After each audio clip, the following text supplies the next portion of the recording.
কি করে করব বসবাস? সকাল থেকেই আমার হৃদয় জুড়ে প্রখর তৃষ্ণা, বুক পুড়ে যাচ্ছে অনবরত। ভাদ্রের জলধারা মুছতে ব্যর্থ হবে এই দাও দাও তেষ্টা জোড়াতে।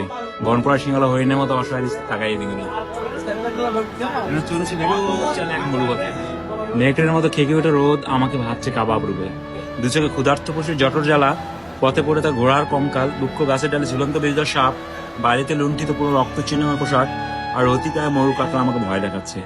হোঁচট খেয়ে বারবার বাড়িতে মুখ তুলতে বলি। আমার চোখের তৃষ্ণা আর বুকের তৃষ্ণা এক জায়গায় আর্তনাদ করে মরা নদীর মতো। আজ তোমাকে দেখার সঙ্গেই হৃদয়ের দুকুল ছাপে জেগে ওঠে তৃষ্ণা নিবের জলবায়ুতা। আমাদের দুজনে দুটি হাত পরস্পর চুম্বন ধারে ভাসতে দেখেছে। আমার মুখে আনন্দ সে ঝাপটা দেখতে মুগ্ধ হলে। কয়েক মিনিট পরেই আমার মুখে বিষণ্ণতার উকি ঝুঁকি দেখে তোমাকে তোমাকে স্পর্শ করে মন খারাপের নীলাভ আঙ্গুল।